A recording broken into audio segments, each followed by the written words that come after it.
I know I'm on. I'm just messing with you. Happy New Year. How's everybody doing? Welcome to the Atheist Experience. We are live. Today is January 3rd, 2010, which is really weird to say, and I don't know. I'll get over it in a couple weeks. Hope you all enjoyed whatever holiday season you did or didn't celebrate. Maybe you got some time off. Hey, we got music again. We like Bryan Steeksma's song, Listen to Reason, so much that he wrote for this show that we wanted to play part of it twice. We've got Chris in Greenville, South Carolina. Hey. How are you, Chris? I'm all right. Wait, this says South Carolina, and that says North Carolina. Which is it? South Carolina. Aha.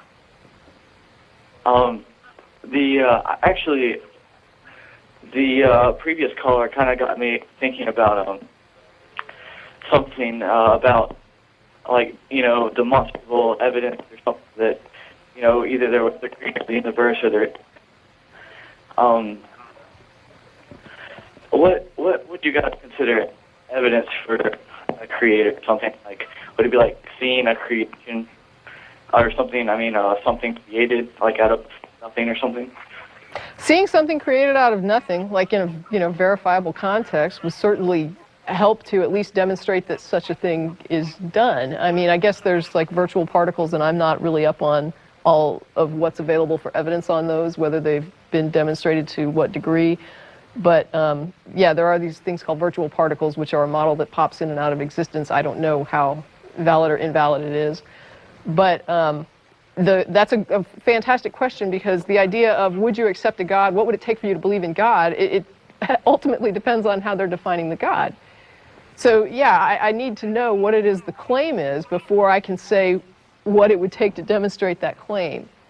And I might not even be able to define what would demonstrate the claim. I've been handed really incoherent definitions of God before, where if someone asked me, what would it take for you to believe in this? I'm like, I don't know, because I don't even know what that is. I mean, you just defined it, but I have no clue what you're talking about.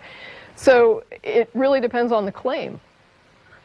All right, well, I think that a lot of people try to put the label of God on like some sort of like natural force or something like that. I've seen that. Occurring. Yeah, I've definitely seen that. Yeah, the idea that God is nature. I've had people tell me God is energy. Pantheists say that God is the universe. Yeah, God is love. Ultimately, though, when you start looking at what energy is, and you say, okay, is this what you're asserting your God is? You're going to get back no. So they'll define it and say it's, my God is energy, and then you say, okay, well, this is what energy is. Is this what you're saying your God is? And they respond and say no. So now I'm back to square one, where I don't know what their God is. They're calling it energy, but when I tell them this is what I understand energy to be, they're saying that's not what my God is. So then I'm back to... It's a different God. No. It's a different energy. See, there's baggage in the word. It drives me crazy. It's one of the reasons why I hate the word spiritual and spirituality, because they're completely freaking useless labels. But the label that God that gets bandied about, people are like, oh, no, God is nature, God is love, God is energy, or God is all of us, or some consciousness. Yet, no.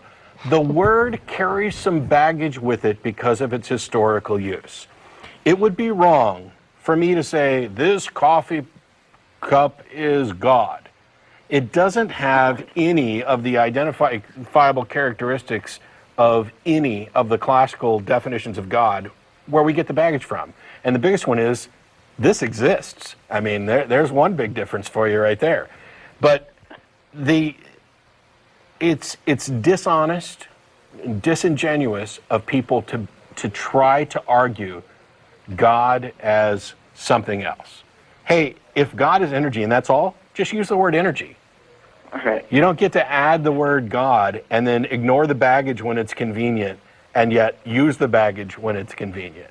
Oh, God's energy, but he really, really needs $20. Why? It's unfair. It's not an intellectual argument. It is an attempt to sound accommodating. It is an attempt to sound sophisticated. It is an attempt to sound open-minded, and it is none of the above. It is childish and nonsensical. I pretty much agree with that, but I don't want to completely sound like I'm 100% agreeing with you guys. The fact that I'm just going to let, kind of go along with, your general thoughts. I want to present other ideas that conflict so we can, like, either argue about something like that so we can, learn more or something like that. So the thing that I was mostly thinking about is to demonstrate, I guess, creation or something like that. I would consider, if I saw something coming from nothing, evidence of creation. I wouldn't say that 100%. Maybe there's some other force behind it or something, but I would say that's pretty strong evidence. Let me just say that right now there is a model called a virtual particle that is, like I say, I don't know how demonstrated it is, but there seems to be some indicator that there are things that pop into manifestation that is measurable and then disappear and then pop in again.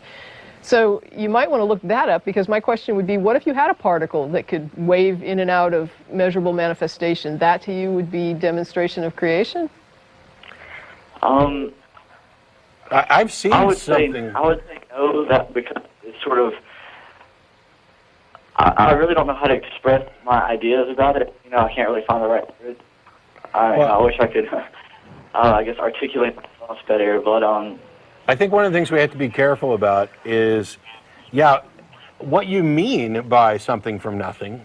Sure, that'd be evidence. The question is, how do you test and identify that? Because I've seen something apparently come from nothing. I've been to tons of magic shows where that happens. The thing is, you need to devise some sort of testable conditions by which to demonstrate that, yes, in fact, there's nothing, and something has come from this nothing. And then once that's done, the only thing you know is that it is possible for something to come from nothing. In order to claim that you've identified the cause of this, you need additional evidence. It's much the same way we get tons of questions about claims of prophecy. And while they are ridiculous to the point that it's not even worth going into now, if somebody makes a prediction and it comes true, I don't care what it is, calling a coin toss, that tells you nothing other than they made a claim and it came to pass. You don't know how they made that claim. Did they know that the coin was going to come up heads, tails, heads because they got lucky? Because aliens were communicating with them? Because some god told them? Because they were manipulating the coin with their mind? You have no way of knowing from the thing itself what the cause is. You have to actually demonstrate the causal chain, not assume it. And there may be a way. I can't think of any way right now that a mere experiment about something from nothing, even if it could happen, would give you any evidence that would confirm the idea of a creator type being. I think that I don't have that much to say about that. I mean, you kind of cornered it. You know what I mean? Yeah, I stomped all over it, but I was hoping that it would at least address, what you were thinking about, and if so, then I'm fine. That's fair. So.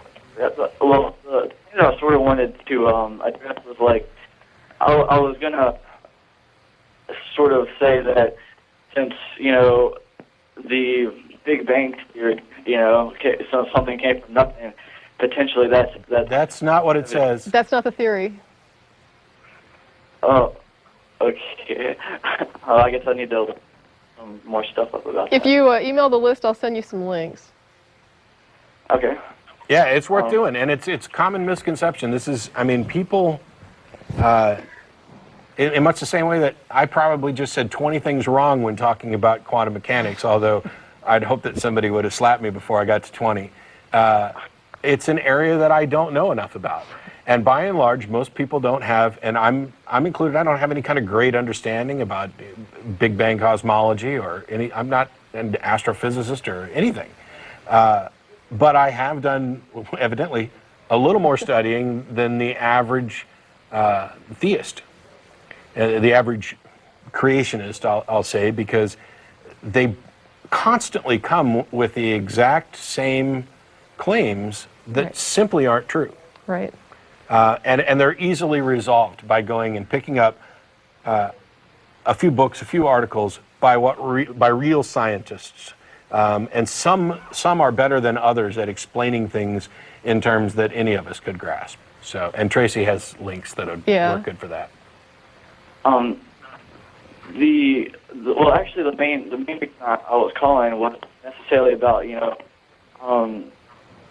the Big Bang or or necessarily that there's a creator. I mostly just wanted to ask you guys, what your thoughts were on miracles, because I've heard about them and I've seen people, one of my friends who was an atheist, he went to some church thing and they were praying about this lady who was in a wheelchair. And apparently she'd been in a wheelchair for years and years and years, and they prayed for her, and she actually ended up standing up in a wheelchair and walking around for the first time in years, when they were in the church service. I'll let Tracy address this, and I'm going to go ahead and clear the line because you've asked several questions. There's a bunch of people waiting. I'm going to let Tracy address this, but let me ask you one question. Do you think the story is true? I don't think my friend would have any reason to lie about it. That's not what I asked. Okay.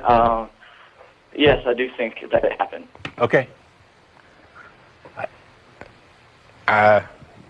You want to take this? I mean, it's an anecdote. I don't know what else to say about it. It's a claim, and I don't know anything about the woman. I don't know anything about the situation. I don't know why she was in that wheelchair. I don't know how long after this healing ceremony she was able to walk around. I don't know if she was able to hobble, before. I mean, being in a wheelchair doesn't mean you cannot walk. Some people in wheelchairs cannot walk.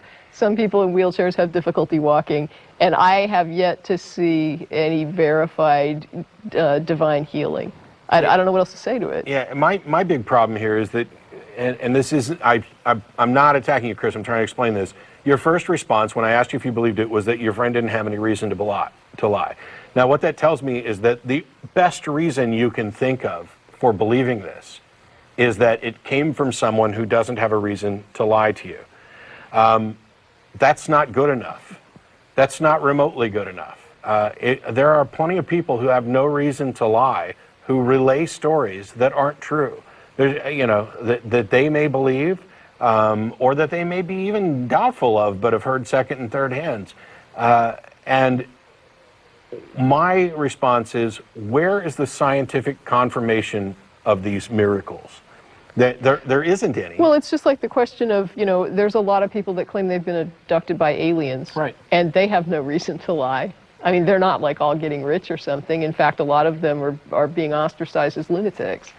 And yet, they're insisting they've been abducted and, probed by aliens. What is their motive? If your primary criteria for believing something that you can't verify yourself is to determine whether or not the person who told you had a reason to lie, think about all the things that you would be forced to believe.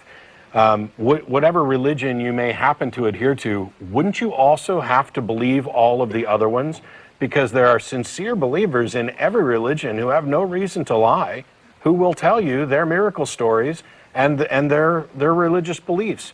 Wouldn't you be forced by those criteria to accept all of them? And how could you possibly do that? You need better criteria in order to say that something is believable. And the more extraordinary the claim is, the better the evidence needs to be. We don't just say, well, I know it's an extraordinary claim and I really wish I had good evidence, but my mom told me and she wouldn't lie to me. Or even I saw it myself. Yeah. Plenty of times I've seen it myself. We had the ghost story episode where we had somebody write in and say they'd seen a ghost. Chris, I appreciate the call. We're running out of time. I got to get some other callers on there. You're welcome to call back. Next week I won't be here, but Russell will, and I'm sure he'd like to talk to you too. If you get more questions or anything else. As a reminder, anybody who doesn't get through on the telephone today or doesn't want to can email tv@atheist-community.org. That goes to myself, the co-host, most of the people behind the scenes.